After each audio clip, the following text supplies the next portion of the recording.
네, 이번에는 과학과 관련된 재미있는 도서를 소개해드리는 사이언스 앤 북 시간입니다. 21세기를 이끄는 최고의 지성인들은 위기의 순간이 찾아왔을 때 어떤 방법으로 현명하게 대처를 해왔을까요? 그 원동력은 바로 스스로에게 던진 질문에 있었다고 하는데요. 네, 과연 그들의 인생에 가장 큰 영향을 준 질문은 무엇인지, 또 그 질문들을 통해서 어떤 깨달음을 얻었는지 살펴보겠습니다.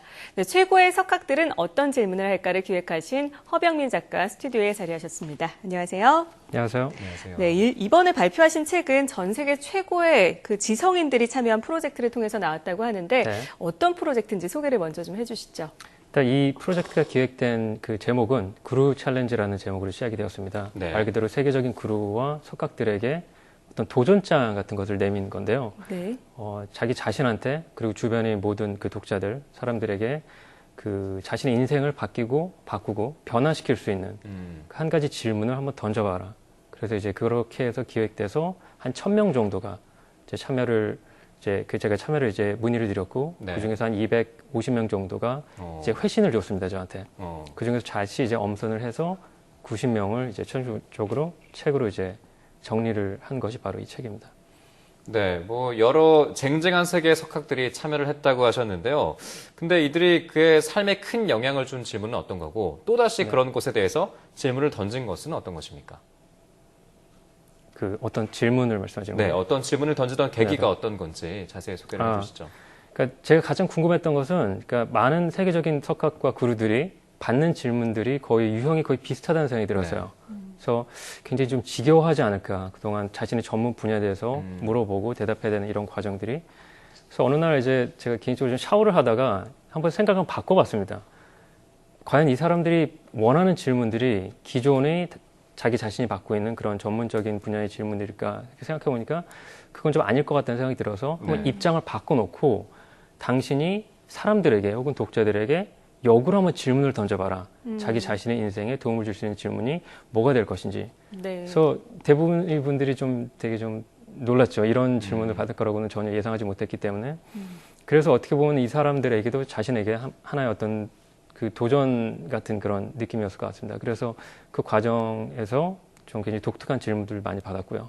그렇게 해서 이제 정리가 되었습니다. 그런 식으로. 네, 그 석학들이 굉장히 당황하지 않았을까 싶은데요. 네네. 이번 프로젝트를 진행을 하면서 가장 적극적인 관심을 보이고 또 많은 도움을 주신 분은 어떤 분이셨습니까? 사실 제가 이거를 좀 찾느라 굉장히 좀 시간이 좀 많이 들었습니다. 왜냐면 워낙 많은 분들이 참여를 해서 네. 제가 좀 몇 분을 따로 이제 정리를 좀 해왔는데요. 4분 정도로 이제 좀 압축이 되더라고요. 이제 책을 보신 분들은 이제 많이 기억하실 거라 생각되지만, 네네. 사이먼 크리틀리라는 이제 교수분께서는 저한테 이제 녹음본을 친절하게 이제 한 여러 차례 계속 녹음을 해서 저한테 보내주시는 열의와 적극성을 보였고요. 그게 도저히 안 되니까 뭐 스카이프 같은 걸로 다시 또 보충을 해서 보내셨고요. 두 번째는 이제 시나 아이언거라는 콜롬비아대 교수가 계시는데 이분은 맹인입니다. 앞을 전혀 보실 수가 없어요. 그럼에도 네네. 불구하고 계속 보충을 하고 다시 또 수정하고 업데이트를 하는 그런 또 열의를 보여줬고, 세 번째로는 스튜어트 파이어스타인이라는 마찬가지로 콜롬비아 대학교 학과장으로 계시는 분이 계시는데 네. 이분은 끝나고 나서 저한테 펠로십 제안을 저한테 해주셨습니다. 아예 우리 그 랩으로 와서 펠로십 과정을 밟는 게 어떻겠냐. 그래서 실제로 내년에 지금 가는 쪽으로 좀 논의를 좀 하고 있습니다. 전혀 저는 이제 뭐 생물학 그런 뭐 미생물 쪽 분야가 아님에도 불구하고 저한테 제안을 해주셨고요. 예. 그리고 마지막으로 소설가 윌리엄 폴 영, 오두막의 지은이 윌리엄 폴 영은 저하고 뭐 거의 형 동생 같은 그 사이가 되었고 다다음 책의 공동 집필 그래요. 사실 같이 저도 이제 책을 개인적으로 인터뷰를 해본 적이 있었거든요. 예. 굉장히 뭐 나이가 굉장히 많이 드셨음에도 불구하고 저하고 나이 차이도 꽤 나는데 그 정도로 이제 친해져갖고 같이 책을 집필을 하기로, 영어로 같이 집필을 하기로 지금 논의가 됐습니다. 이 네 분이 가장 기억에 남는 분이었던 것 같습니다. 예. 그렇다면 작가님은 이 책을 통해서 이제 집필을 하시면서 여러분들을 만나봤잖아요. 뭐 이메일을 통해서 만나보기도 했지만 어떤 점을 느끼셨는지 좀 자세히 설명을 해주시죠. 사실 이것도 워낙 많은 분들이 또 오랜 기간 동안 참여를 했기 때문에 그거를 이제 제가 다이어리를 다 일일이 다 정리를 해놨어요. 그 중에서 어떤 분들이 가장 기억에 남느냐 생각을 해보니까 총 4가지 사항이 저한테는 좀 기억에 남더라고요. 일단 이분들에게 또 원고료가 전혀 지급이 되지 않습니다.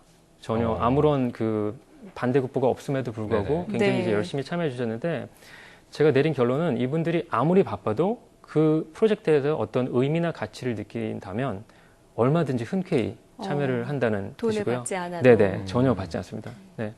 그리고 두 번째로는 제가 느꼈던 것은 극강의 겸손함을 좀 네. 갖고 있는 것 같아요. 그 자신의 분야에서 그런 세계적인 인지도와 유명세를 갖고 있음에도 불구하고 그 프로젝트를 하는 중에 그리고 네. 끝나고 나서도 계속 저한테 물어보는 겁니다. 이것이 충분하냐?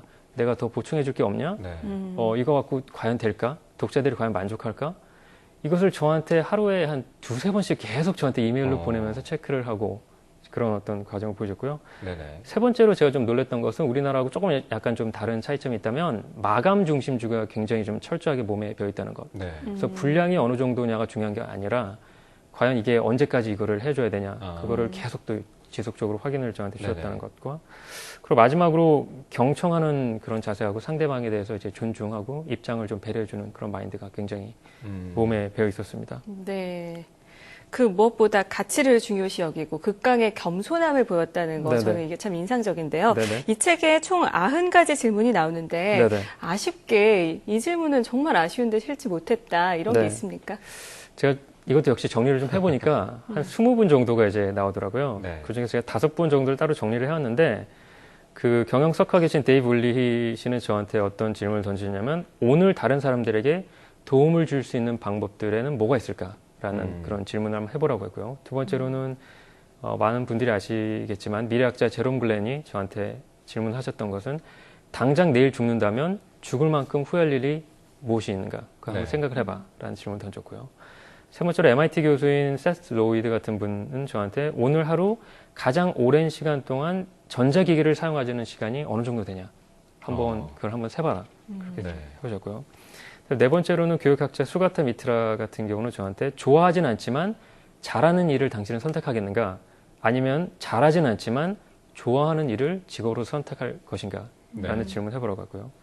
그리고 마지막으로 아타리 창업자인 놀란 부시널은 저한테 내 인생을 좀 더 수월하게 만들 수 있는 것을 한 가지만 발명할 수 있다면 네. 당신은 뭐를 발명하겠는가? 그리고 어떻게 그것을 구체적으로 실현할 것인가? 라는 좀 이런 재밌는 질문들을 던졌는데 네. 최종적으로 좀 빠지게 되었고 개인적으로 좀 아쉽습니다. 네, 다 그렇군요. 주옥 같은 질문이네요. 네. 사실 질문을 제가 받는 입장이잖아요. 이렇게 네네. 들으면서 네. 제가 참 생각 없이 산 게 아닌가라는 생각이 들게 되는데요. 네. 이 책을 보는 독자들을 통해서 좀 전하고 싶은 메시지가 있다면 어떤 게 있을까요?